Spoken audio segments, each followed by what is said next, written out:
for this. How was it when you saw the players on the double deck? Oh my God, I could not believe it. LA goes wild and history is made. The Dodgers parade celebrates our boys in blue and their 2024 World Series trophy. NBC4 News at 4 starts now. Safe to say Los Angeles brought the energy today as the Dodgers parade took over the city. And we had crews all along the entire parade route. We want to thank you for joining us here at 4 o'clock. I'm Jonathan Gonzalez. And I'm Kathy Vara. Glad you're here. It all started in downtown LA and ended at Dodger Stadium. That's where our McCullough Medina has been all day with dedicated fans. McCullough.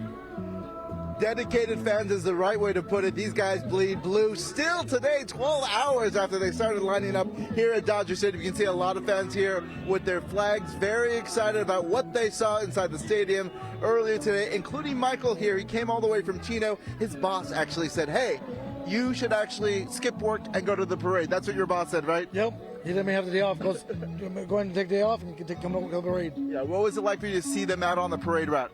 It was about awesome. Once in a lifetime thing. Once in a lifetime. Yeah. And you weren't the only one. There's so many fans who watched that parade route and also came here to Dodger Stadium and watched what happened inside. Super stoked. Here's what they had to say.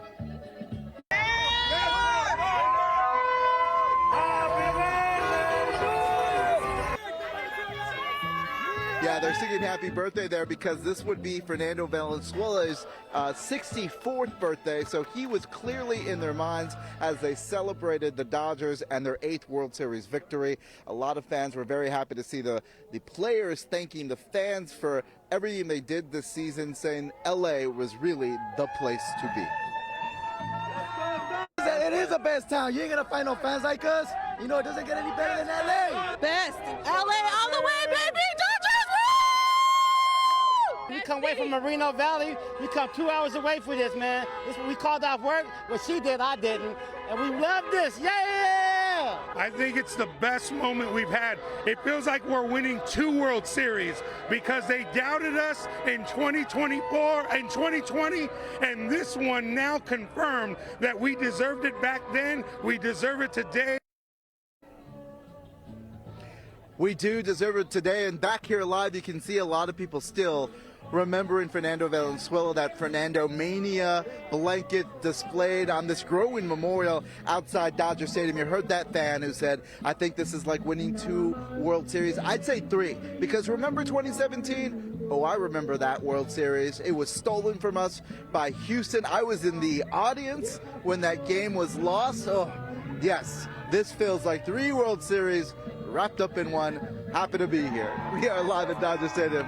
I'm McCullough Medina. Back to you guys. I'm going to have to agree with Mac on that one. The Dodgers should claim that one. I love that. McCullough, thank you. And before the celebration at Dodger Stadium, there was the big Champions Parade in downtown LA. And there was a lot of excitement to go along with it. Our Conan Nolan joins us now in the studio to take us through it. Conan. That's right. Keep in mind, they arrived in 1958, the Los Angeles Dodgers from Brooklyn. Ever since then, the Dodgers have been part of the DNA of this city and of all of Southern California. And today was another moment in the historic chapter of that relationship. It moved about as slow as rush hour on the 405, but for the players and families, it was a ballpark commute unlike any other, and one for which they had long dreamed.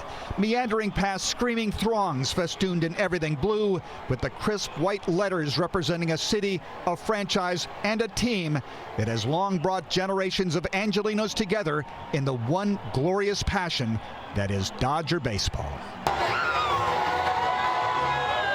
For some, the timing was fitting, a Dia de los Muertos tribute for those celebrating from above. Of course, Fernando Toro, we win for Vin, Tommy Lasorda, and of course, one of my biggest Dodgers fans, my mom, and I know she's up here watching, and it's been a beautiful day. The bus caravan winding its way from City Hall to the Financial District, and then to where it all began, at Dodger Stadium, amidst the tens of thousands who live and die during each season of 9-inning adventures, finally making it to the promised land. The 2024 World Series champion, Los Angeles Dodgers! It's called the Commissioner's Trophy, and it's been here before. But the 2020 championship came with an asterisk, a shortened season in the middle of a pandemic. This was the real deal. Every one of you has waited for this day. It's not even just our fans across Los Angeles. It's our fans in Mexico.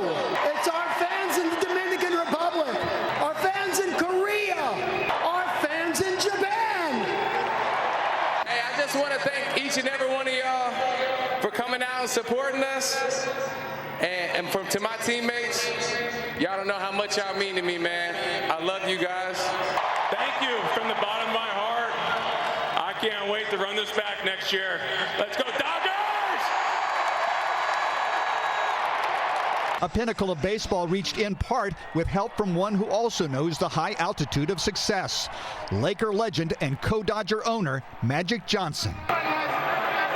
In a citadel of sport and the site of so many memories for so many fans for so many years, today add one more, where the boys of summer and those whose passions they captured celebrated the rarest of fall achievements, champions of America's signature sport.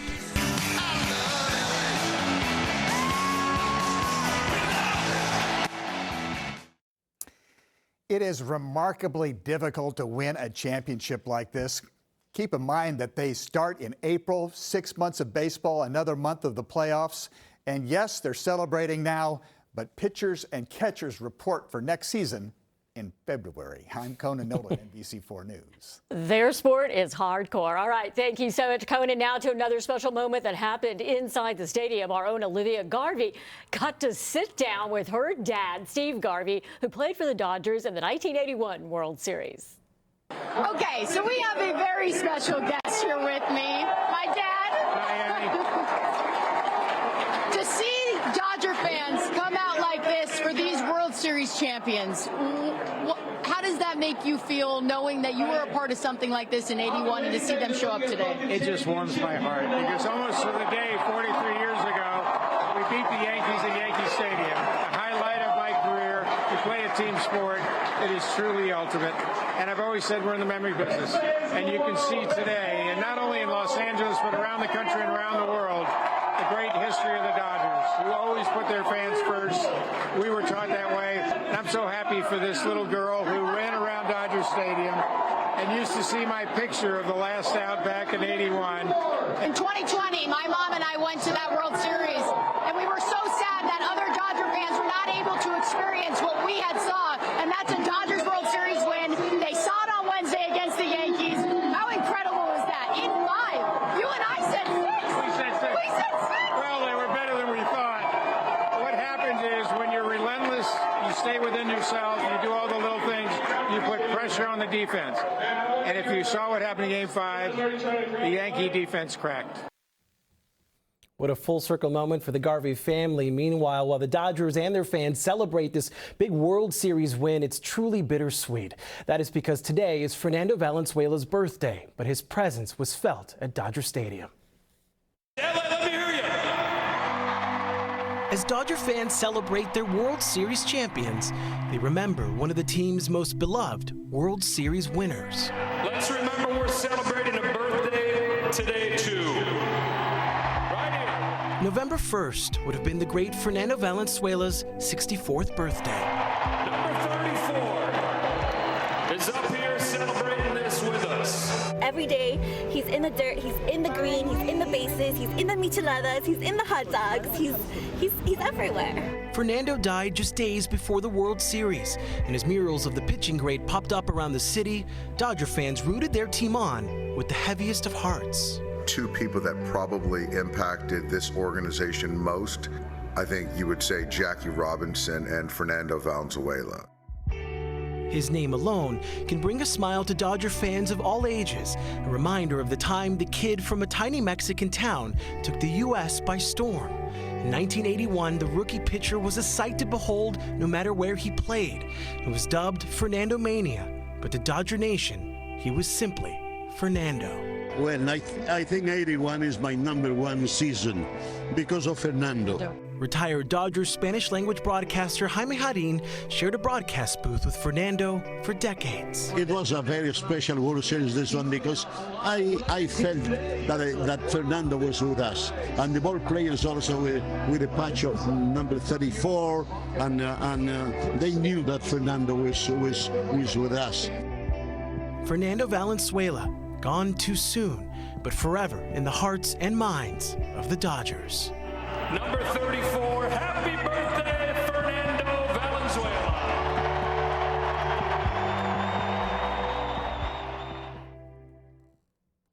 Fernando's number 34 remains the only Dodgers jersey retired for a player who is not in the Baseball Hall of Fame. The 9-year-old Dodger fan who recently beat his battle with cancer was also celebrating with the boys in blue today. This is an update to a story we brought you earlier in the week. Aiden Balderas attended this morning's parade with his family. While there, his mother received a call from an NBC4 viewer who saw Aiden's story and offered them 2 tickets to the celebration at Dodger Stadium. Aiden and his mother rushed over to the stadium. She says this was a dream come true for the young Dodger fan who says Shohei Ohtani is his hero. Turning now to our other top story, the weather with a chance for rain this weekend as we take a live look from downtown LA. Thankfully, the weather cooperated with the parade. Yeah, we were good today, but let's find out what's coming. Meteorologist David Bigger with a look at your first alert forecast. Yes, it's a whole bunch of changes coming our way, all courtesy of a weather system, but that chance of rain, very, very slight out there. We're looking at a pretty cool day right now across the region. We have 68 degrees around downtown LA, 73 degrees in Van Nuys, 72 degrees in West Covina, 71 degrees in Anaheim, 73 degrees around Riverside. So some of these temperatures pretty close to where we were at this point yesterday. A few spots a little bit warmer. Here's the weather system we're talking about. It's pushing into the Pacific Northwest. It might bring some rainfall and some snow to Northern California, but not for us. It looks like this is just going to be bringing us some mixture of sun and clouds for tomorrow with a slight chance of maybe some light rainfall. If we do get anything, we're talking about less than 1/10 of an inch of rain, and most areas stay dry. The main thing you'll see, though, with this weather system is the wind. It'll start picking up as we get into Saturday afternoon. It'll become gusty offshore winds as we get into Sunday, which does increase fire danger. And then as we get into Monday, those offshore winds will continue. It's why we have a fire weather watch, which is what happens before we get red flag warnings. So a fire weather watch has been issued across the valleys of LA and Ventura counties, the San Gabriel Mountains, the San Bernardino Mountains, and the Inland Empire. This goes into effect Sunday evening, goes through Monday afternoon, and this is all because of the gusty offshore winds in combination with very low humidity causing high fire danger. I'll take you through the winds and those chances of rain coming up in just a couple of minutes. Back over to you. All right, thank you.